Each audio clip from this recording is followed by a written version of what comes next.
You are listening to 1252 Sports Entertainment. Parental discretion may be advised.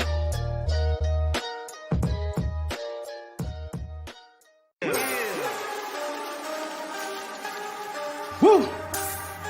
It's about that time.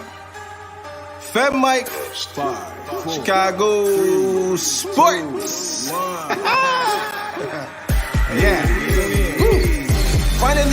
Finally here. Shot City Sports is right here. Updates on news, get it here. No rumors, cause we keep it real. Fatmike. Woo. Sit back, relax, sugar beer one of them nights. Hey, this is Carmen DeFalco from ESPN Chicago, and you're listening to the Fat Mike Sports Show.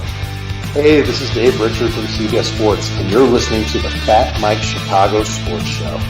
Hi, this is Jesse Rogers from the Fat Mike Chicago Sports Show. Hey everyone, I'm Scott Merkin, the longtime White Sox beat writer for MLB.com and proud graduate of the University of Michigan. You're listening to me on the Fat Mike Chicago Sports Show. This is Chuck Arfine, and you are listening to the Fat Mike Chicago Sports Show. It's the best. Hey, what's up? This is Greg Braggs Jr. from Braggs in the Stands, and you're listening to my guys on the Fat Mike Chicago Sports Show. Boom! Hey everyone, Fred Huebner from ESPN 1000.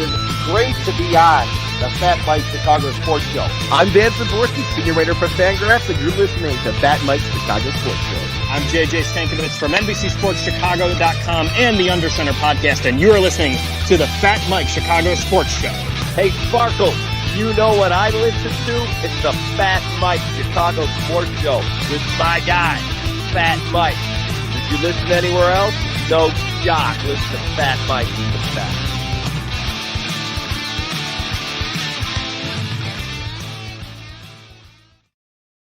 All right, and we're back. I'm here. I'm Fat Mike. My guy next to me, this is Little Mike, Tiny Mike, Mike Hughes. Mike Hughes over at the ASAP Network. New member here to 1252 Chicago Sports. We got big news, guys. Huge news that just broke less than 10 minutes ago, 15 minutes ago. The new head coach of the Chicago Bears is Matt Eberflus, from the defensive coordinator from the Indianapolis Colts. Mike, first initial reaction. What are you thinking, bud? What are you thinking here? Man, honestly, it's not even a shot at Elmer's glue. It's not even a shot at anything Matt's doing over there, because he's doing amazing things with the Colts in all seriousness. I love what he's doing. I love what he's done with that defense. They didn't miss a beat even after missing a bunch of guys. Do I think it's the greatest move? No. Do I think Dan Quinn was a little bit more qualified? Yes. At the end of the day, I think it'll be perfectly fine as long as Caldwell is the OC. I think that's what it's going to come down to, is who's that offensive coordinator, because you just can't stick this guy in the middle of Chicago and not give him an OC. Right. I mean, I'm in the same boat. We were tossed right now between the last three finalists that we had here were Jim Caldwell, Matt Eberflus, and then we also had Dan Quinn. Dan Quinn is now reportedly from ESPN Chicago, and a couple other reports that I've seen here. He has now withdrew his name from all other head coaching candidacies and will remain the defensive coordinator down in Dallas, which is huge news, because I thought Dan Quinn was one of the hot commodities that was supposed to be down there and eligible for a new coaching spot. Guys, again, really quick, if you guys are just joining us, I see a lot of people hopping in and hopping out. Brand new news, breaking news that hit everything right now. Matt Eberflus, Elmer's glue, whatever you want to call him, is now the head coach of our Chicago Bears. Mm-hmm. So, I mean, the one thing that bothers me here is that it is a defensive coordinator, and can he bring the guys in on his staff that can be heavy hitters? Can he do that, Mike? We don't know right now as it sits. From Adam Hodge over Adam Hogue, Matt Eberflus is the Bears' new coach. Source confirms Ryan Poles opts for first-time head coach, but one that comes with a very, very strong credentials from Indianapolis. Right. Now, the question is, who does Eberflus have lined up as his offensive coordinator?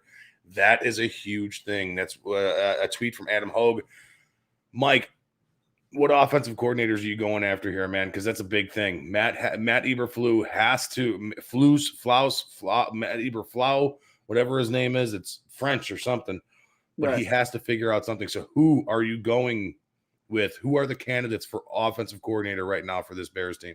Man, there's a lot. There's a lot out there that I feel like could be sustainable for at least whatever this is going to be, whether this is a long-term, hiring or whether this is a bridge gap. I do think the offensive coordinator needs to be long-term, regardless of how you feel about EBERFLUS, regardless how we would have felt about Caldwell. I felt like the OC we brought in needs to be the permanent OC because we don't need another Jay Cutler situation to where you have 7 offensive coordinators in a span of 6 years. We don't need that.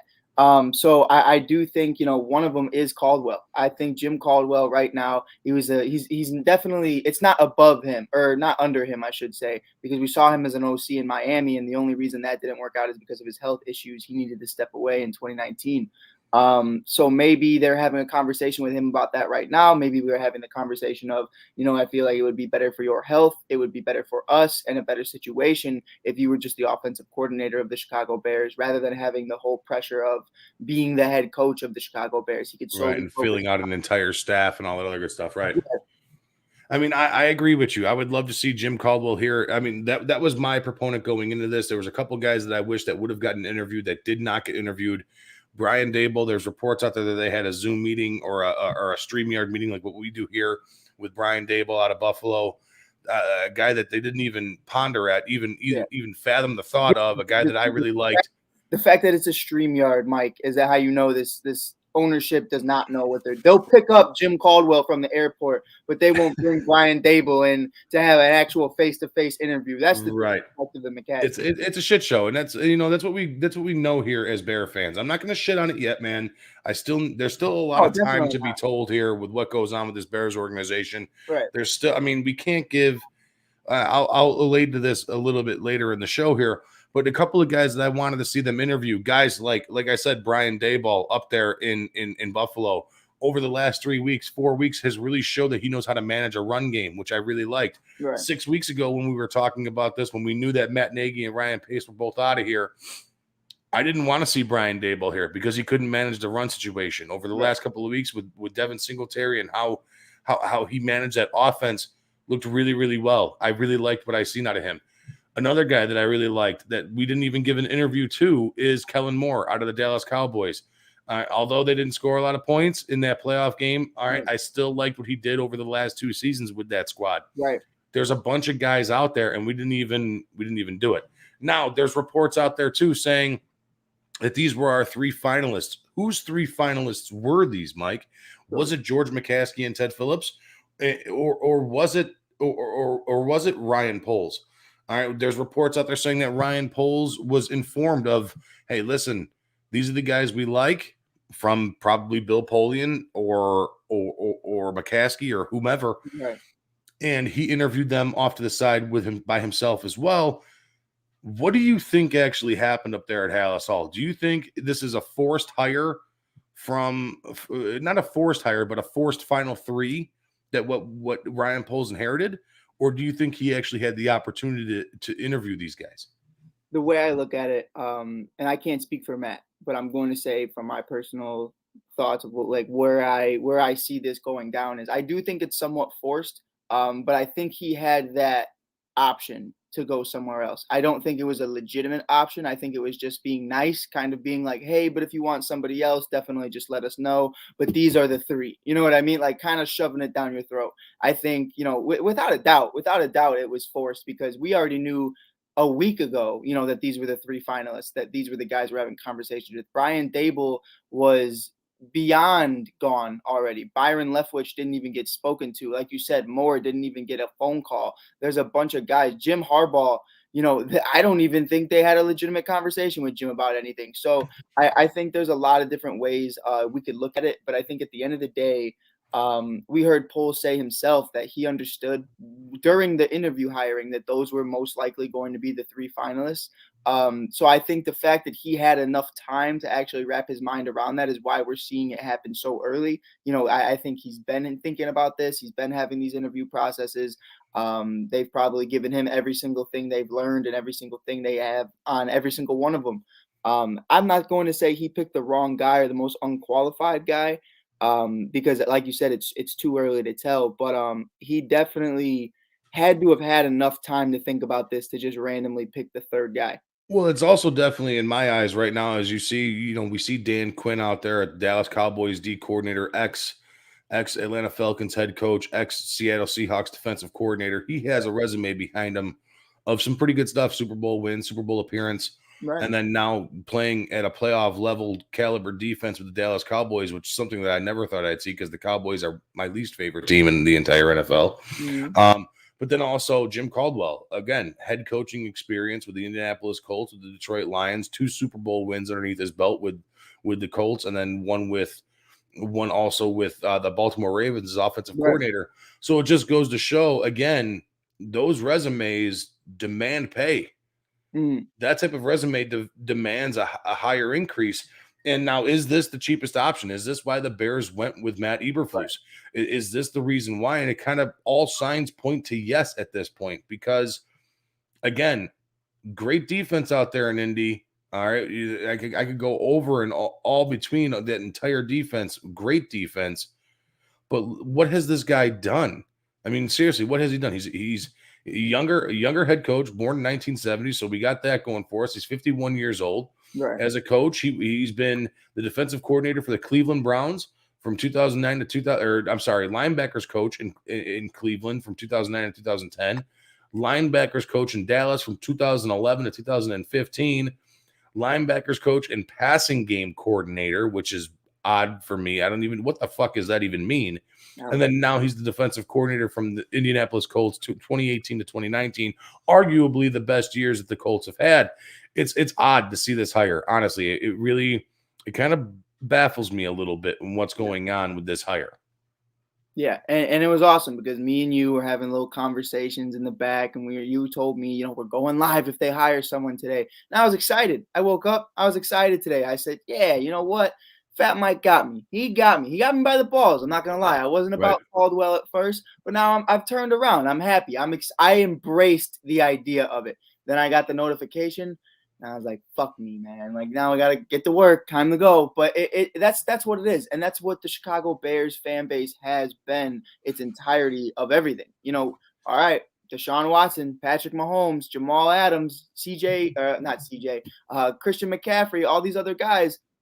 Look at your phone. All right, fuck. It's Mitchell Trubisky. And I'm not saying this is a bad hire. I'm just saying it's never that simple. It's never the clear cut. It's never, here's option 1, 2, and 3, and all of these are perfect, but hey, let's take a shot at 4. And 4 could be good, but 4 is unproven. And they're always gonna go 4. They're always gonna go 4. So I'm rooting for Matt. I love his name. I will be calling him Elmer's Glue, and obvious t-shirts needs to get on that immediately. Or 1252 needs to get on it immediately. Someone needs to get on it because that's amazing. But I do think at the end of the day, what concerns me the most, Mike, and I'm very thinking. I just think of things all the time in my head. And I was up late last night, and I knew this kid's name was Matt, and I know Ryan Poles' initials are RP, just like Ryan Pace. And now you hired your head coach as another Matt. And I'm just like, you guys better not be doing something like they only got last names to scrape off. The one thing that I do like here is that I'm reading a little bit more about Matt EBERFLUS as we're going along here. He was set to be the defensive coordinator when the whole Josh McDaniels debacle happened in Indy. And it was actually pretty cool. And then they ended up going with Frank Reich.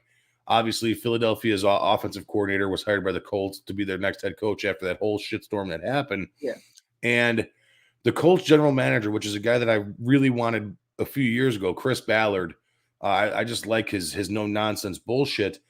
I guess he was very strong in his conviction to Frank Reich about Matt EBERFLUS, about being able to run a defense. I guess he's a very known, from what I'm reading here, that EBERFLUS is a no-nonsense guy, ultra demanding culture of hustle and discipline and teamwork, which is a big thing. And it helped the Colts, from whatever I'm reading here, it helped the team go from a 4-12 team to a 10-6 playoff team, reaching the AFC divisional round. So that's a big thing. Yeah. All right. Now, inheriting a defense, again, this is something that gets really poor. Inheriting a defense of the Indianapolis Colts, who was 30th in the league that year that they went 4-12, guys. Right. Let's be real here. They were not a good team. Okay. They were 4-12, allowing just under 26 points a game, 367 yards allowed per game in 2017.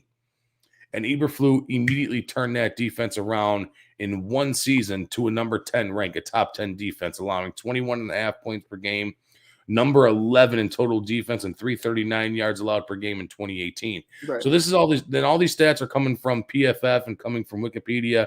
So I mean, I'm not sitting here bullshit you guys. I'm just reading as I go along here. Okay. Right. And it seems like he knows what he's doing. Anthony Walker, a big linebacker, cutting edge linebacker that they had in 2018, ended up being second leading tackler on the team with 105 tackles. Darius Leonard, another guy, rookie, second round pick out of South Carolina State, led the NFL with 163 tackles in 2018. The guy was an absolute beast. So if he can turn this defense around, which is an eye-glaring problem that we've had over the last two seasons, it has not been a good defense. Whether you say it has been or not, it's not been a good defense at all. If he can turn it around and make Roquan, Khalil Mack, Robert Quinn, find another inside linebacker, because you're going to lose guys like Alec Ogletree and lose guys like Danny Trevathan, and fix up and shore up this defensive line, it could be a big thing for the Chicago Bears, and I hope that's the case. But everything lies, Mike, is what offensive coordinator he can hire, just like Adam Hogue said. And that's a big thing. I'm starting to think, I've been hearing, I got a lot of buddies over at ASAP that are really tight-knit with Dallas and everything to do in Dallas and just Texas in general. And because of that playoff appearance with Moore and the Dallas Cowboys, there's a good shot that he doesn't get a head coaching opportunity. So if that is the case, I would love to bring in Moore. I would love to see what he can do with Justin Fields. But Mike, my big question for you is, and I understand these are men and they've been in different systems and they've been in different situations their entire life. But to have Vic Fangio, Chuck Pagano, Sean Desai, and now going to Matt, it's looking to me like, do you think this is going to start getting frustrating for guys like Roquan, guys like Khalil Mack, guys like, Akeem may or may not be here, but it's going to be very frustrating to have 4 defensive coordinators in a span of 5 years. Guys just want consistency, and they're going to be looking at the front office and asking, why do you continue to do this? Look at Robert Quinn. I just had 19 sacks with Sean Desai in his first year, and now he's gone, and Khalil Mack wasn't even here. So I understand a lot of that's on Robert, but at the same time, you kind of have to look at it and you have to kind of go, all right, well, we had something that was working. We just needed a better secondary. And now we're looking at it and we're like, all right, well, now we're back at square one to see if this is going to work or not. And not that it won't, but it's like where there needs to be some kind of consistency before guys like Khalil get frustrated. Right. And, we got a lot of people here chiming in here, a lot of people that are off chat in the room that I created when the Bears initially considered Jim Caldwell and Dan Quinn, but ultimately wound up on Colts, Matt Eberflus, per Adam Schefter here. We got our guy, Craig Scotty chiming in. He can't develop Fields. Are you kidding me? With a bunch of laughing face emojis. Right. We got Luke Juchenko, my buddy Luke. He says, I feel we will regret not hiring Flores or Caldwell. Caldwell is proven commodity that free agents would respect, would have preferred that. Not sure any big-name offensive players are interested in playing for the Colts defensive coordinator. Jim Moskal comments right on that. Flores has trouble getting along with people, and Caldwell is 67 years old. Again, from Luke Juchenko, Caldwell is 67, but only 4 years removed from a successful head coaching. And when you take out a year where Peyton took off without warning a week before the season, they went 2-14. Caldwell is 60-36 with 4 playoff appearances and an AFC championship underneath his belt. Further, he knows offense, specifically passing offense under a linebacker guru. Justin Fields isn't going to get any better. Right. And that's something that this is what we're going to hear going forward is that, okay, whoop-de-doo. We all know that the NFL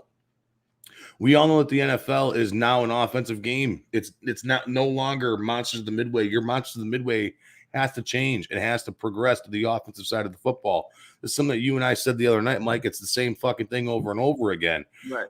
Jason Morgan says, I bet they still hire Caldwell as OC. Ties to the Colts and ownership pushed him. Could be. I hope so. I hope you're right. Just like you said earlier, you hope that Jim Caldwell is the offensive coordinator of this team.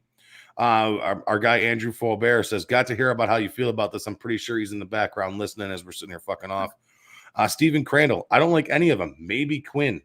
He doesn't like any of the options. Yeah, I didn't like Quinn as an option. I didn't like Quinn at all. I felt like with Matt, at least there's something there's potential there. And I felt like with Quinn, he gets very comfortable when he has a lead.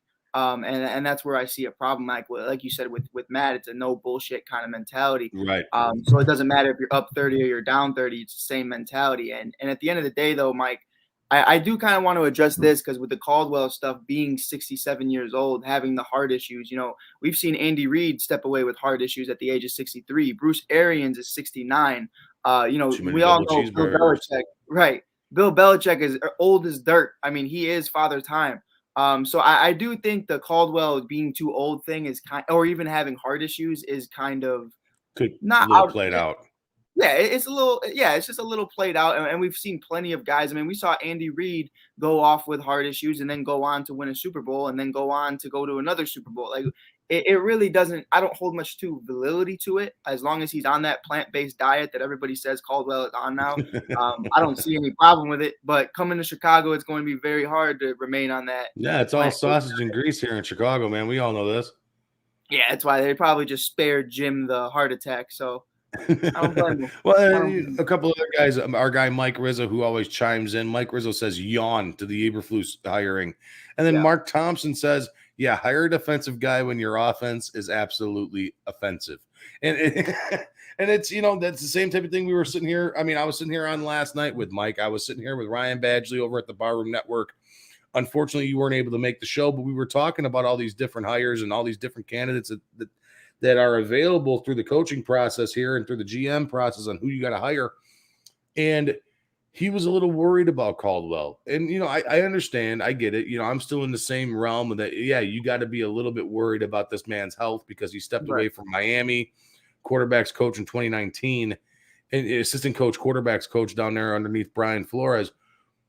The reason why I liked Jim Caldwell, though, was because of his resume. Well, unfortunately, we gotta move on from that. He's not our guy. Our guy is now Matt EBERFLUS. Right. Is what we got here, and that's what we have to work with. Right. So, I mean, what do you expect? I mean, honestly, can you give – and this is another question that I kept on pounding with Ryan Badgley last night. Unfortunately, in my opinion, this year you cannot give a grade on Ryan Poles as your GM because of the lack of draft capital that you have. You can give him a grade on the free agency signing. You can give him a grade on what he does throughout the year, but you can't give him a solid grade until this time next year in 2023. You can't give him a for sure solid grade yet. Now the same thing happens with Matt EBERFLUS. Is he happy that Justin Fields is the guy here in Chicago? Can he work with Justin Fields? Can he bring in the talent on the offensive side of the ball to make Justin Fields what we all expect Justin Fields to be? That's the impending question, and that's what we have to answer here. It's going to take a lot of time here. It's going to take a lot of time. But both these guys, and I fucking hate to say it, but both Poles and EBERFLUS now have to collaborate and figure out what the fuck they're going to do this offseason with limited amount of draft capital, what EBERFLUS sees in the defense. Because, guys, there are glaring holes in this defensive side of the ball. Let's not kid ourselves. Right. Okay, Trevor you're losing. To me is the future. Like, I love You're losing Akeem Hicks, like we already said. He's gone. He's not coming back. We're going to be losing Eddie Goldman. At this point, I would fucking get rid of that guy for a box of fucking. I'll drive him wherever he's from. Yeah. I'll drive him there. That guy does not want to play football. No. Your inside linebackers with Alec Ogletree and Danny Trevathan. Guys, I said it last year at the beginning of the year when I went up to Lake Forest and watched a bunch of the practices. He lost not one step but 3 steps. He's not the same guy he was anymore. Your secondary is absolutely terrible. Eddie Jackson couldn't hit a fucking tackling dummy. Jalen Johnson's the only person that's worth a shit back there. And you still have a safety and a cornerback spot that you need to fill the holes with. Right. You got Gibson, but the other cornerback spot was plug and play, whoever was healthy that week. Right. And it got that way with the safety point. So now hopefully EBERFLUS can come in here and designate the problem and make that defense solidified. Solidify that defense a little bit to where you can be a caliber team on defense. But the offense still worries me. Right. The offense still worries me. He has to find a ready OC for today's game. He has to. You know what I think it is, though, Mike? And at the end of the day, it's where I'm really excited about this guy is, I can't speak on his strategies. I can't speak on his coordinating skills because I do need to do a lot more research on EBERFLUS because, like we said, I did not fucking expect this. But it's mine now, and I own it, and it's going to be my guy for the next 3 to 4 or 5 years, however long he's here. Right. Whether he's a bridge gap or whether he's the future, I'm here for it, and I'm going to support it until he proves me otherwise. My biggest thing right now is the no bullshit attitude. Now, I think this guy's going to walk in the room. He's going to look at Robert Quinn. He's going to look at Khalil Mack, probably Akeem. If Akeem stays or if Akeem doesn't, who knows? And Roquan Smith. And honestly, even Jalen Johnson, he's going to say, wow, all you guys have really stepped up the last few years, and I love what I've seen. And he's going to look at guys like Eddie Jackson and look at his contract and say, now what the fuck's wrong with you? What's your fucking problem? And that's what we need. That's where Matt Nagy, I loved Eddie Jackson. Eddie Jackson said it perfectly. I love Matt because Matt lets me do me. Yeah, I can fucking tell. Matt lets you do you because you're not fucking training. You're not doing anything. You're not practicing. You're not trying to get better. You can't tackle a tackling dummy. Like Mike said, you couldn't hit water if you fell off a fucking boat going 100 miles a minute. It's just the reality of it for Eddie Jackson. And so I'm looking at Eddie right now, and I'm looking at that contract, and I'm going, that's offensive lineman money. Like, I could give a shit about the safety because the whole secondary is a problem in general. Now, my guy, my good friend, Thomas Graham Jr., I love you, big dog. But until you get those opportunities, I can't say that we have a second corner. I'd love it for him to be you. And I hope we can have you on the show soon because I know he's always listening every time I go live. But it's definitely something to me right now where I'm looking at that secondary and I'm going, why are you making so much money? And I think that's definitely something that Matt has to address and that no bullshit attitude of, I'm watching Eddie Jackson, and I don't care what you do in your personal life, but I'm watching you on a golf cart drunk with all your buddies in the off season, blasting Lil Baby, blasting Lil Durk, and all this other shit, acting like you just won a triple crown, when in reality, you missed probably triple the amount of times of tackles that you've had in your entire career in one season. So I'm looking at it like guys like Mario Edwards, guys like Eddie Jackson, guys like that, they need to be gone. And don't even get me started on Vildor and Shelley, because I can't wait to see what Matt thinks about those two and how those two have an NFL career here, because those two doing what they're doing. I'll give Vildor a little bit more credit. I like Vildor. I think he's a good talent. But Shelley, if Shelley's on this roster next year, Mike, I don't know what to tell you, bro. I truly don't. I mean, Duke Shelley's not the answer in any defensive scheme or offense, in any scheme whatsoever. But the problem is, I'm going through more stuff here. I'm going through more Reddits and more Chicago Tribune articles and stuff here to try and find some gain ground on Matt Eberflus. And it's everything that I said.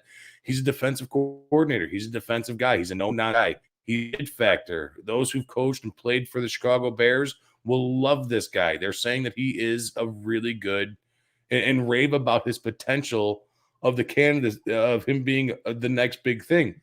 Right. But I still circle back to that one thing, no, Mike. I still circle back is, can he handle and hire the necessary people that need to be hired? Right. I mean, because it's not, the size possibly. I would guess most likely he's probably gone. He's gone. I would imagine so. I would imagine that he would be gone. Okay. I don't see why he takes a coordinating job again as like a defensive backs coach. I don't see why he would. Right. This is it, guys. This is our 17th head coach in franchise history. So I hope you guys are happy with this. I know there's going to be people like you said, fucking Elmer's glue, Eberflus, whatever you want to call them. There's going to be guys like that and the reason is because what have the McCaskies, the Chicago Bears front office organization, showed us over the last 32 years. All right. In the last 32 years, they have 8 playoff appearances. 8.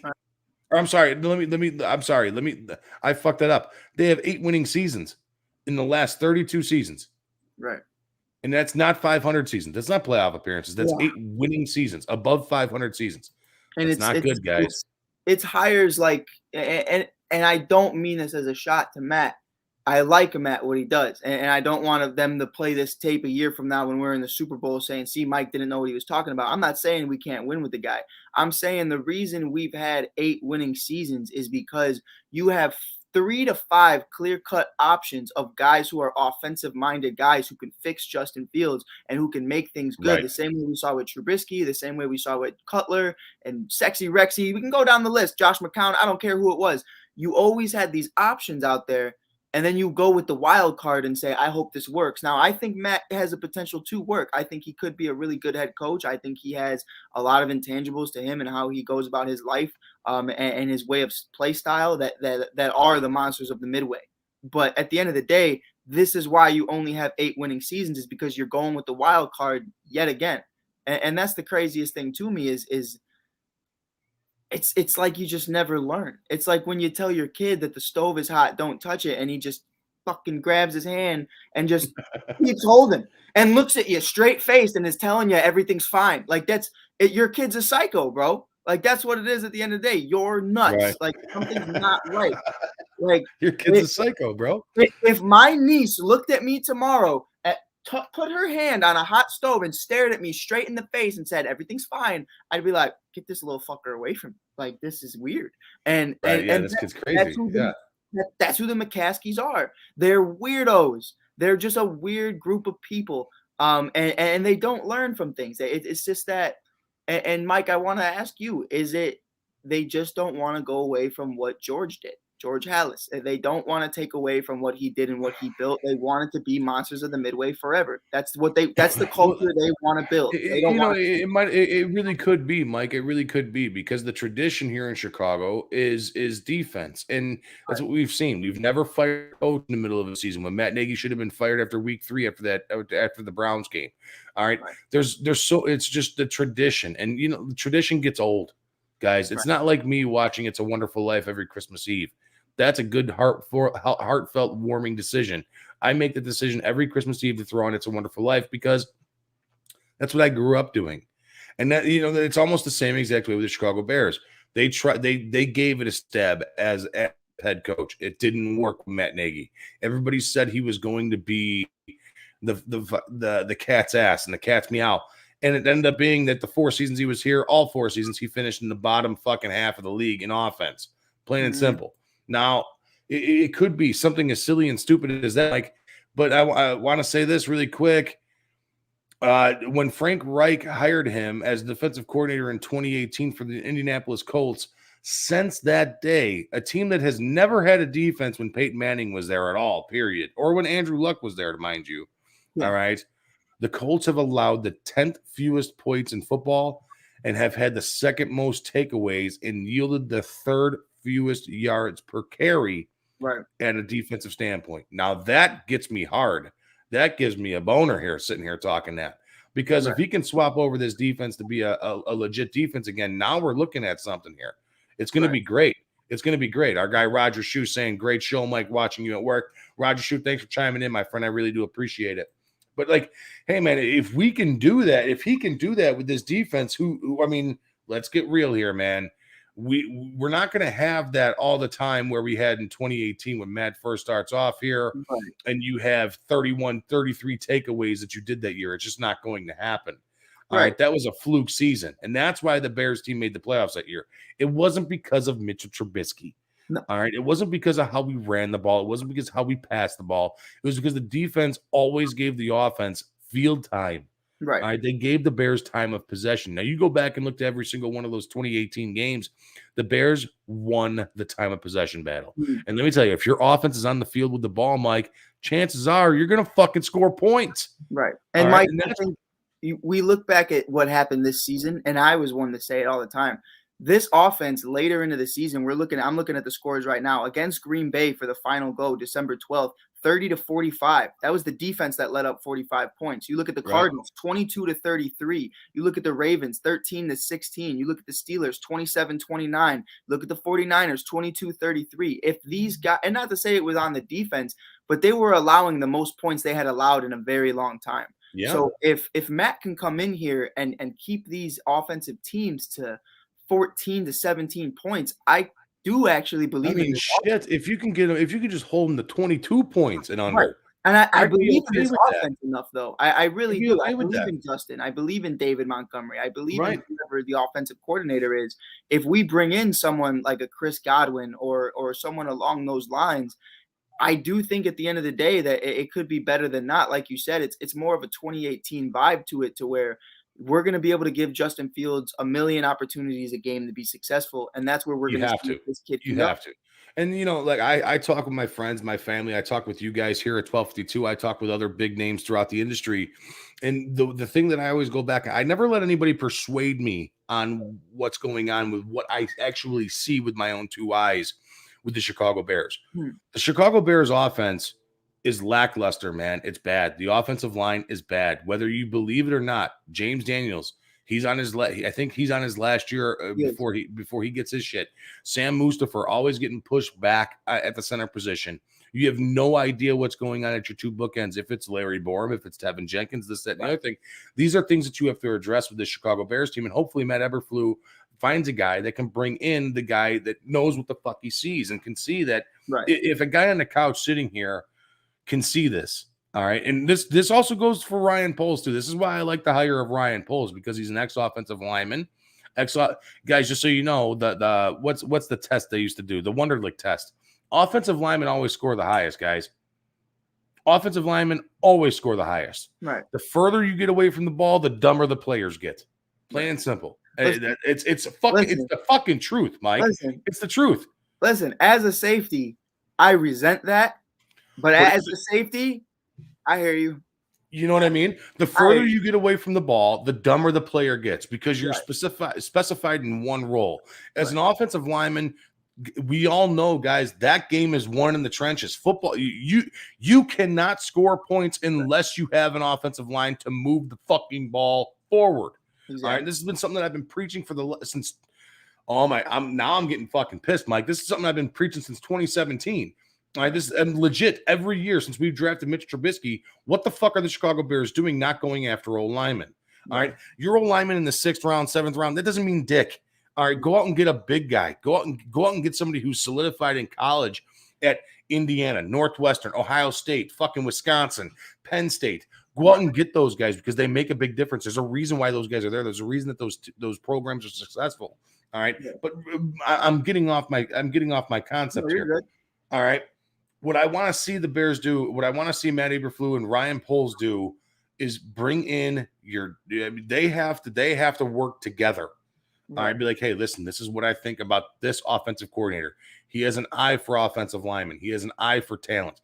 You got to be able to score points. If Matt Eberflus can take this defense and be your quote unquote defensive coordinator. Right. All right. Like we all know that Bill Belichick is, we all know that Ryan Billick was, we all like those guys were your defensive coordinator. Just like Tom Brady is your offensive coordinator. Peyton Manning was your offensive coordinator. Aaron Rodgers is your offensive coordinator, for crying out loud. It doesn't matter what the name, Nathaniel Hackett or help me out here, Byron Leftwich, Byron, you got Brian Davis, whoever else, and Peyton Manning with all his different offensive coordinators. Right. It was Peyton Manning calling plays, guys. Let's get real here. But if this guy can come here and be the defensive coordinator and head coach and figure out what's wrong with this defense and look at the glaring holes that are on this defense and manage to let the other team score less than 24 points a game, you have a chance every single game next year. That's what I'm saying. That's exactly what I'm saying. He's going to sneeze. I think Mike's going to sneeze. Nah, I got a dog. He's 130 pounds, and I know damn well he jumped off the couch. Don't even worry about it, dude. My dogs are fucking nuts, too. I'm sure I know he did. I know he did, because I just – the whole basement just shook. I know the little fat shit just jumped off it. And you know what the worst part is, Mike? Not to get off topic. He tore his ACL last year. He's never jumped so much in his life this year. I'm like, stop. Like, I know what it's like, dude. I got my little puppy here. We just had an $11,000 back surgery on. She has a thing called IVDD, intravertebral disc disease, where her discs just crumble and become mush. It's insane, bro. But these dogs are expensive, bro. I'm telling you. But I mean, let's get back to it. If he can come in here, and we're not going to go too much longer here. We're already on 39 minutes. We'll probably end this puppy out at about 45 minutes to an hour. Yep. But if he can come in here, if Matt Eberflus can come in here and redirect this defensive team, this defensive scheme, who knows? Is he going to go to a 4-3 again?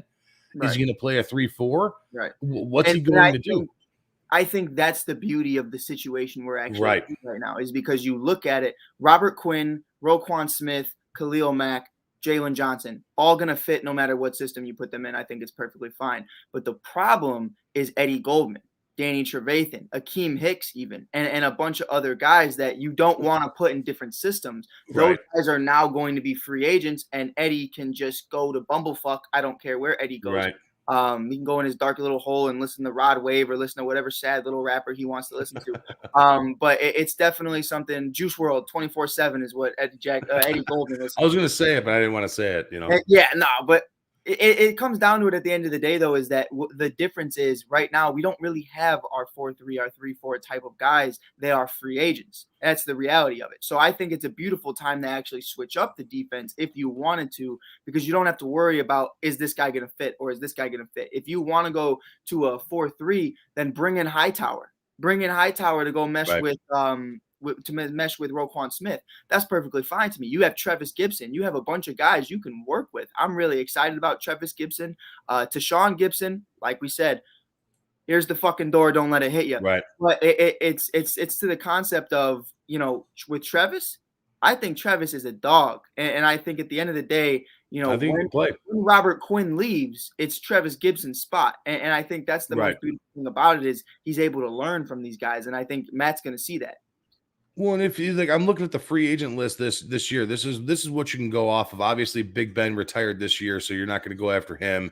Right. But like there are a lot of guys here. I'm looking at Spot Track, which is, honestly, the best website that you can possibly look at for free agent, upcoming guys in the upcoming system. There are guys out there. Obviously, we're going to lose Allen Robinson, but Chris Evans out there coming off a big injury.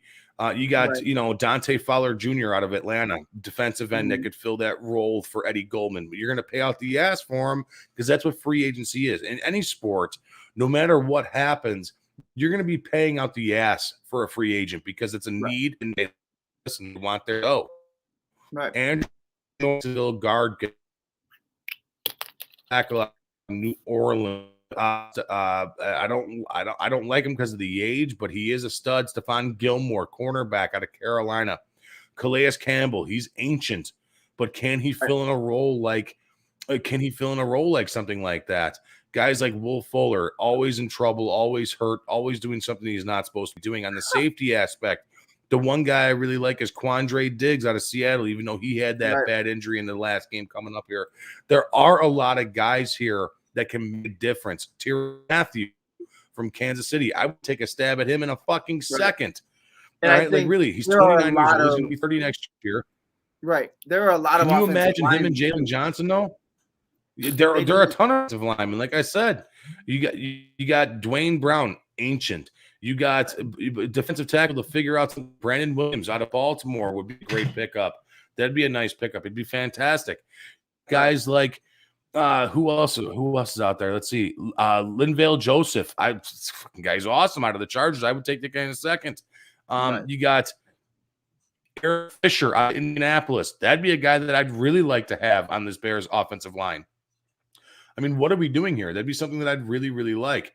It all depends. And I'm sorry if my connection's banging up a little bit, guys, because I'm back and forth between 5 different websites and my phone is sitting right next to everything. Hopefully I'm getting a little bit clearer. Mike, hopefully give me a thumbs up. No, yeah, you're good. But that's what we're doing here. You know what I mean? There are a bunch of aspects that you can hit in free agency. And if you land, Jesus Christ, can you imagine just right now, as it sits right now, if Ryan Poles has the balls, all right, and to go out there in free agency and make a fucking huge splash in two categories on what you need. Just do one on offense, one on defense.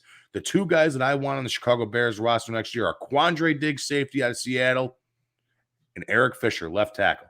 Those are the two guys I want out of Indy. One guy out of Indy, one guy out of Seattle. If you get that, that completely changes your entire fucking team for next year. Right. Let's show some balls. Let's do what we got to do. Matt Eberflus set up nice with protecting Justin Fields a little bit more. Mm-hmm. You could still work with Sam Moose for 1 year or find a center in the second round this year. All right. But you in worst case scenario, Mike, you can't. You could. Worst case scenario, you can't. I know. I can't stand him. I listen. I'm not a big fan of him either. But I hate worst Sam case scenario, more than I hate Sam though. I hate Sam supporters. I'm like, dude, like the now, not to say you're undrafted and that means that you're not going to be anything, but when you have the expectation of I was never drafted and that's why I'm an offensive lineman that never was drafted, and then you had a couple good games against the Texans, Jacksonville, and Detroit, and now I'm going to sit here and say that you're going to be a part of this offensive line the next 5 to 10 years. You're Right. shitting. You're Right. shitting me. And that's where I was like, And he listen, looked I good. made that argument last year. You literally played a under 15 defense, under 15 defense in the Green Bay Packers, twice against Detroit, once against Jacksonville, once against Houston. Those were your 5 teams that you played against. Those are the 5 teams that you had your quote unquote coming out part. Yeah, did I already say the Texans? All right, Yeah. Houston Texans. Guys, come on, let's get real here. Those defenses they played not this past year in 2021. You're talking in 2020 toward the back end of the season. I said the same exact fucking thing. Right. I had people, well, the offensive line looks much better. They're not playing a pass rush. Of course they look better. Right. I mean, they're playing guys that I could pluck out of the fucking local tavern out here out in south side of Chicago. Right. All right. They're not playing anybody. Right. I think at the end of the day, though, like for me, when you bring in EBERFLUS like this, I think it's definitely something to where you don't even need to bring in anybody on the defensive side of the ball for free agency. I really don't think you do. I think he's that good at what he does. I think we have enough pieces right now to where it's solid. I'll take one guy in the secondary, like you said. I think that's where you got to address it. But right now, whatever offensive coordinator you're going to bring in, I would rather you go get 2 steady offensive linemen in free agency, maybe get a Chris Godwin on a good deal, and just wait for that to happen because, he's only going to be out a few months. Then he'll be solid, hopefully. But I would really just throw all the money at the offense and let this guy build the defense via draft. Right. And listen, I'm 100% in on board with you, but I still think that you need something to protect a little bit of what you're going to lose. Now, if you move from a 3-4, which is what they are now, if you move from a 3-4 to a 4-3, that inside linebacker position doesn't mean nil. Right. It doesn't mean shit. You have Roquan centered there as your middle linebacker with Quinn and with Mack on the outside. And that's what I think they might have to do. And I think they might have to as well. I mean, seriously, actually pondering it right now as we sit here on January 27th at just before 11 o'clock in the morning. Honestly, I feel like that may be the best fit. But he's worked with a 3-4 out in Indy. Right. So he may feel more comfortable in that scheme. He may feel more comfortable in that type of fitting. But that type of fitting, hopefully, maybe he can go back to a 4-3 and realize what he has the linebacker position. Right. But again, it brings up another question because we all know what Khalil Mack is. We all know what Robert Quinn is. Those would be your outside linebackers in the 4-3. Those 2 guys aren't that great in coverage. Not at all. Those guys are bull rushers. That would kill you. That would kill you. Robert would kill you on the defensive side of the ball. In the second line of defense, you're a safety. You played safety your entire life. If you go to a 4-3 with 2 pass rushers as your outside linebackers, it doesn't help you. No, because now it gives you 6 pass rushers and 1 guy in the middle to protect the run. Right. And then you got guys like Eddie Jackson out there who can't tackle. So when Robert Quinn does get beat, that's a touchdown to the house, and that's going to be exactly. And it's going to turn into, well, Robert Quinn had 9. And here's where I hate the casual fans. Robert Quinn had 19 sacks last year. Why is he doing so bad this year? And no one's going to talk about the fact that he's not rushing the ball anymore. He's not going after the quarterback. Right. He's strictly just playing man coverage. And that's going to be the problem is everyone's going to say it's Robert Quinn's fault, but it's really not. So that's if they go to a 4-3. That's if they go to a 4-3. And that's why I think they probably don't. Here's the thing for me is, based off of the team you have constructed right now, obviously you want to go to a 4-3. But at the end of the day, if you're not going to do that just for a 1-year thing because you can't flip it. Once you're in that position, you're in that position. You're not going to say next year we're going 3-4, this year 4-3 because that fucks up everything with your defense. They're going to hate it. They're not going to want to do it. So obviously, even if you don't have enough pieces to fill, he's not going to switch it. He's going to say, we're still running 3-4. Like, we just don't have the pieces right now. We'll get there one day. Well, I'm just throwing it out there. You know what I mean? I hear you. It's better suited to, but what's the word I'm looking for? What's the analogy that I'm looking for? It's, it's the sleight of better hand almost. You know what I mean? Okay. Just because you have this filled because you're losing inside linebackers doesn't necessarily mean because you're going to lose Ogletree and it's time to part ways with Trevathan. It truly is. When he took Cuddy's number, I knew exactly what was going on. I mean, that's where we're at now. But you can't necessarily put yourself in that position to run a 4-3 with 2 bull rushing outside linebackers. You can't do that. You really can't do that. So, I mean, but here we go again, Mike. It is what it is. This is what we have here, dude. They hired Ryan Poles as our GM. I like that hire. A football guy, an offensive mind, a guy that can actually understand what talent is supposed to look like. Coming out of KC over the last 13 years, where they've had nothing but draft hits over and over and over again with Patrick Mahomes, Tyreek Hill, Kareem Hunt, Mecole Hardman. The list goes on and on and on and on. Christian, Clyde Edwards-Helaire and Travis Kelce, and you fucking name them. The name list keeps on going on and on. I don't know how involved he was in that draft process. Nobody can really tell us the for sure answer on that, but at least he understands what talent is supposed to look like. And the other thing that I really like is that he's an ex-player. He's an ex-offensive lineman. Right. That makes me happy because, like I said, guys, it may be something, but it's something to me. Ex-Bear, undrafted free agent for the Chicago Bears, number 70 offensive lineman. I like that. But also the thing that I like about him is that he is an offensive lineman. Like I said earlier, preluding into the show, the further you get away from the ball, the lower your Wonderlic score is. I like that he could be possibly a smart guy and evaluate the talent that we need on the offensive and defensive side of the ball. We're here now. We made our hire. It's Matt Eberflus from the defensive coordinator from the Indianapolis Colts. Let's see what happens. I mean, that's exactly where we're at, Mike. And we're gonna touch base on this more. We're gonna get this. I got my head up in a booty right now. There we go. He says, "I love the stream, pimps." Thanks, buddy. He's like, it has a lot of potential. Has a lot of potential. Old head and a young head putting together the best tips. Yeah, I mean, it does. It has potential. It does have a lot of potential right now. All we got to do is see what happens, man. That's all we got to do is see what happens. So there we go, Mike. We got our GM. We have our guy in place, and Matt Eberflus, Pig Dog Videos. Caldwell would have been. I'm sorry, I can't read. Caldwell would have been, but at this isn't a bad hire. And from everything that's pointing up, man, everything seems to be pointing up. I like what Frank Reich said about him. I like the reports that I'm getting out of all the things that I'm reading on Chicago Sun-Times and the Tribune and things that I've seen out of Indy here. The next guy we got to talk to, and I'm going to try and get him on the show, is my guy, JJ Stankovitz, who was here at Chicago for a long time, now a reporter out there for the Indianapolis Colts. Let's see what he thinks of Eberflus, Matt Eberflus. Right. And that's something that we're going to get on. Well, let's see if we can do it, man. It's big news here in Chicago. I'm glad we finally got our guys. Now the up point is looking forward, Mike. We got to look forward. We got to look towards the draft where we at least have one number 2. We have one number 3, possibly 2, possibly 3 with the minority hire of Ryan Poles. We have no 4. We have a 5 and a 6. Right. So let's see what we can do. Let's see what this kid can do in the draft. That may be enough to give him a draft grade, depending how he hits, right. And in free agency especially. I like what we're doing here. Hopefully we can get this fucking thing right finally.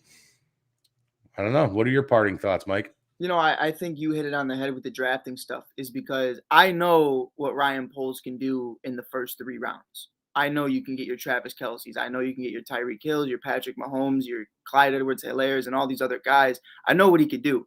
But this is the first year, and even you said it, you hit it on the head earlier, is we can't really judge him this year because you don't have a first-round pick. You don't have, which would have been a top 5 pick.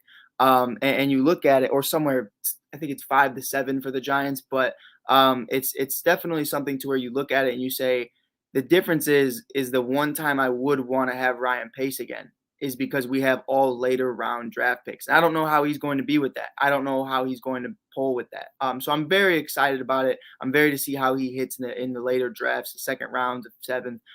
It's going to be really exciting. And I think at the end of the day, this is the hand we've been dealt. We can bitch about it all we want, but we got a guy who actually has balls. And that's the difference. You know, with Lovey, I love Lovey. But Lovey couldn't shut his mouth, and Lovey couldn't make peace, and Lovey couldn't do those things. Mark Trestman didn't have a hair on his ass. John Fox didn't understand where he even was half the time. And Matt Nagy, we ain't never have to speak of Matt Nagy ever again. But I like this guy. I like this guy. He's hard-nosed. He's blue-collar. He's a hard worker. And I feel like he's going to put a lot of guys in their place, and he's going to make sure that everyone checks their ego at the door, Eddie Jackson specifically. So I do think this is a good hire. I think it's going to be great. Offensive coordinators next off the board, though. I need to know. It has to be. It has to be. It has to, and very quickly, very quickly. I would throw as much money as you have to make sure that guys like Jim Caldwell don't get head coaching jobs. You need to make sure Caldwell loves Fields. Caldwell loves what this offense could be. He said that time and time again during his interviews. So if there was any validity to that, and you truly believe that, come be OC here. We'll throw you the $5 to $10 million a year. Right. And perfectly fine. McCaskey's can afford it. But you have to go after the OC. This can't be something to where all the head coaches are gone. Now you're looking for an OC. Like, no, make sure you get more. Make sure you get Caldwell. Make sure you go after those Byron Leftwich if they don't want to leave or be head coaches somewhere. Nathaniel Brackett, stay away from Nathaniel Brackett, please. He's already hired. He's already hired as the Denver Broncos head coach. Oh, my God. Thank Jesus Christ. Really? Yep. Hired this morning. We got our guy Pig Dog video. Just because it isn't Harbaugh doesn't mean it's a bad move, in my opinion. All depends on how Fields responds to the new coach and go Bears. And he says right after that, and if it turns out to be a bad move and the Bears continue to suck, at least the XFL is returning in 2023. Yeah, there we go. But no, you're saying that you like the hire of Matt Eberflus. You're saying that you like the hire of Ryan Poles. Yeah. I'm going to sit here and I'm going to say this right now again at 11:06, January 27th. As much as I like it personally, I'm not going to be biased. Right. I want to sit here and I'm going to sit here right in the center is where I'm starting this off at. Right. And it's leaning more towards negative because of what I know the history of the Chicago Bears and how they like to run things with Ted Phillips and McCaskey. And I'm just going to sit here slightly negative. Slightly negative is where I'm going to stay. Prove me otherwise. Right. Because they got an entire fan base to win over again. Over the last 5 years, 6 years, they have an entire fan base to win over again. And it's not just me. It's not just me, Mike. There's thousands, tens of thousands of other people that feel exactly the way I do about this Bears team right now. And that's where I'm going to sit. I think you hit it on the head, though, too, where, like, all right, so we look at it like this. You're in the middle. You can do good things and you can do bad things. And right now, I felt like you could have went with Caldwell, you could have went with Harbaugh, you could have went with Flores even, and you would have went a couple inches closer to, okay, that's a positive move. But because you went with Eberflus and because we don't know much about him, right, it is slightly negative. But that could change. That could go to all the way positive come week 17 of next year. But it comes all the way positive week 8 of next year. Right. Now, as of right now, though, you look at it and you're kind of like, all right, bro, like, what the fuck are you doing? Like, you're off to a shaky start. You pissed off everybody in the span of 24 hours. But that could change very quickly. We've had a lot of times where, why are you taking Tariq Cohen? Why are you taking Eddie Jackson? Why are you doing this? Why are you doing that? And then they end up being solid guys. So we've seen it time and time again. Robert Quinn, look how fast Robert Quinn went from insanely negative to insanely positive. I was one of those guys. I was one of those guys. I was too. I didn't believe he had a foot injury. I just thought he was done. But it's definitely something I bite that bullet, and I've owned that. And I apologize to Robert Quinn on live air, and I'll do it. Me too. I'll do it I'll do it every day. Robert, I'm sorry, but I'm sorry, Robert. I'm sorry, Robert. If you go to a 4-3, I'm gonna insanely hate you again. Like I know it. It's not your fault. It's not your fault. Right? Exactly. But at the end of the day, I do think right now it's slightly negative, and I think it can change to insane. Well, and I think, Mike, and another reason why I think that it's slightly negative of where we're sitting right now over the last 2 hires, over the last 48 hours here in Chicago, is the reason I think that we're slightly negative is because and it's not because that we hate the hires. It's not because we know anything about what the fuck they're doing. Tell them who we hate, Mike. Tell them who we hate, Mike. We're fans. But I think what it is that I think that we just fucking – what it boils down to is that we just don't trust the process of what the Bears have ever done ever. Right. I don't hate Poles. I don't hate Elmer's glue. I don't hate Fields. Fuck, Mike. I don't hate Sam Mustaford. I hate the McCaskies. Right. What they do. I hate Ted Phillips. Virginia. I love Virginia. I've said this before, and I'm probably going to get in a little bit of more hot heat for it, but Virginia McCaskey needs a McCasket. It's time for her to go. It's time for her to throw a 7, roll a 7, and fucking I think you can get 2 of them for $5 at McDonald's, your nearest McDonald's. I'll tell you this, Mike. I'm not gonna go out there and I'm not gonna incriminate myself, but at the end of 2021, I said take the old bat, God. Now, I didn't say any name. I just said take the old bat. He took Betty White. He took Betty White. And I looked at him and I said, I wasn't talking about I like Betty White. What the fuck are you doing? I wasn't talking about Betty. I was talking about her, but whatever. It's close enough, I guess. But no, I do think I'm pretty sure Betty White could run a franchise still, though. She was still coherent at 99 years old. I think she fucking could. I'd let her. And you know At what? least she'd be an asshole about it too. I bet I could convince George McCaskey to let her too. I bet I could. Right. And that's, like I said, going back to it, Mike, going back to the whole football aspect, I think there's why there's so negative comments because because we've been a part of so much shit here in Chicago over the last 30 years with the Chicago Bears. All right, we're just instantly going to be negative. Yeah. Instantly going to be negative. Yeah. I mean, that's exactly what it boils down to. It's just going to be one of those. Unless they made a big hire like they did, or a big signing like the Cubs did with John Lester and Theo Epstein that have proven, you are going to get hate. You're going to get that animosity instantly towards you of just negativity. Right. But we got to see how this plays out. Hopefully it's the right plan. I'm sure we're going to be talking about this going forward more and more throughout the entire next season, off season, the whole entire thing. End of April, guys. That's the NFL draft. Let's see what the fuck we can do here. Right. We have to now fill out the rest of the coaches across the board. Who's going to be your offensive coordinator? Who's going to be your special teams coordinator? Right. Who's going to be your defensive coordinator? If you bring one in, you're going to bring one in because of the job that you got to fill. Who's going to be your quarterbacks coach to keep on Justin Fields' ass? What can you do in free agency? What can you do here or there and everywhere? It's a long road, guys. It's a long road. And now here's where you start. You're starting brand new.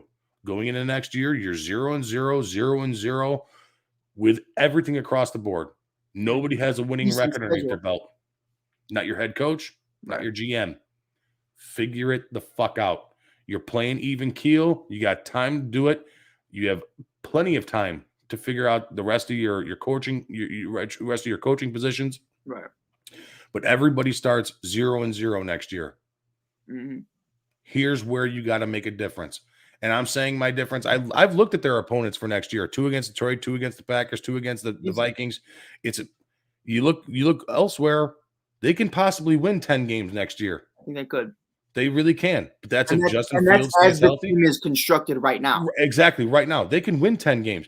Right. If they go out there and you get Godwin, you get whoever. It doesn't matter. I mean, seriously, as the team is constructed right now, Mike Williams is another big name free agent wide receiver that you can get.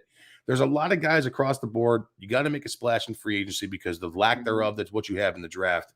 Let's get it going. Our guy Pig Dog wants to say, hey, Fat Mike, I just want to say I really enjoy all the 1252 programming. I find you guys much more entertaining and informative than what's on the radio. Keep up the great work, guys. Hope you guys keep growing. Big Dog, I really do appreciate it, my man. You're the man. You're always logged into all these shows. I love you. Thank you for coming in each and every single week, especially on a pop-up show like this, Mike. This guy's fucking still here. Love this guy. Right, yeah. But that's it, man. Let's get the fuck out of here. Let's bear down. Let's continue going on. Let's see what happens here the rest of the week with what other coaching hirings that they make on offense, defensive coordinators, so on and so forth. That's all we got to do. Matt Eberflus, Ryan Poles. That's what we got, guys. Let's go. Let's go bowling. Let's hopefully we get a strike on this one. Let's hopefully we knock them all out of the park. Mike, thanks for hopping on with me, buddy. I really do appreciate it. And we will see you guys a little bit later. Make sure you guys tune in tonight to Bears Fans with a Brain. I'm sure Alan Bratcher's going to be talking it all with Warwick Holdman and his guy JB. They're going to be all over tonight. And then tomorrow night, we got the over-under for this upcoming weekend's games on Sunday to see, hey, you guys want to win money? That's where it's at. Saturday, Mike, give us a little down spot of what you're going to be doing Saturday. Your show's coming on. Mike on the mic. What's going on? Yes, sir. I was very excited about it. So we're doing all basketball as of right now because there is not much to be talking about the Chicago Bears. Obviously, I'm not going to bore you guys this week with everything. We'll recap it. We'll talk a little bit about Elmer's Glue 2022 for president. We'll talk about everything going on. But it'll be beating a dead horse by the time Saturday rolls around. So if you want some news on the Chicago Bulls, you want some news going on there, I'm starting a show on there called The Rec. It's just like the Rec Center. If you've ever been there ever, we're going to be talking about WNBA. We're going to be talking about NBA. I don't want you to, for my WNBA haters, I know it's out there. It's perfectly fine. We're going to be talking about the Bulls. It's perfectly fine. You could still come, but we obviously have to talk about Candace Parker, free agency for the Sky, the Bulls situation right now, the lockout, so much going on. And God knows what's going on with the Blackhawks because I don't think there's a single Chicago fan right now that can name 5 players on that team. I can. That's the biggest problem. Mike, please go for it. Okay. You got Patrick Kane, Jonathan Taze. You got DeBrincat. No. Mike, not Kane and Taze. Go. Okay. You got DeBrincat, Kucherov, Marc-Andre Fleury. You got Seth Jones. You got Kubalik. You got Kucherov. You got Mike. You're an anomaly. You got Stroman. You got or Dylan Strome. Listen, dude, I'm a puckhead. I love him too. But it's not just me, right? Like I've noticed it. Where'd they go? Where'd all the Blackhawks fans go? I know. It's because they suck right now. That's why. Jerseys, just walking down the street all the time. Guys running around. The Shaw jerseys, the Sod jerseys, the Sod Father T-shirts. Where'd they go? Where'd you guys go? Oh, listen, man, I get it. Our guy, I don't know who this is, but Facebook user, hey, Fat Mike Chicago Sports. I thought you all needed an offensive-minded head coach. I still believe that. Yeah, I still believe that. But I'm not shitting on it. I'm not going to shit on it. I'm not going to shit on it, Mike. I'm not. This was fun. This is a fun little pop-up show. Not shitting on it, but holy shit. I love it, man. All right, guys, we are out of here. We will stay in tune. Make sure everybody tunes in tonight. That's our very first one for tonight. All right, we a little pop-up show after the Matt Eberflus hiring here. Matt Eberflus, Flaus, Elmer's Glue, whatever you want to call them. I like that, Mike Hughes. That was a good one. I like that, Mike Hughes. That's the first thing. I woke up. I looked at my phone. I went, Elmer's what? Elmer's Glue. But no, I dig it, man. It was a great turnout here for our first pop-up show. We're going to do more of these as news keeps on breaking for the Bears, Bulls, Blackhawks, Cubs, and White Sox. We're going to be doing much more of these. So make sure that you guys are all staying intact with 1252 Sports. Make sure you guys follow us at 1252 Sports on Twitter. You can find us at 1252 Sports Entertainment or 1252 Sports Chicago on Facebook. We're all there, guys. Make sure you guys follow us. On that note, we are getting the fuck out of here. It's time for me to eat some pizza puffs and make another drink. I will talk to you guys a little bit later. Mike Hughes, thanks for stopping in. Thanks for joining me, man. I really do appreciate it. Mike Hughes' show is Saturday night. Make sure you guys tune in. We are out of here. We got to go. We got shit to do. We'll talk to you guys later.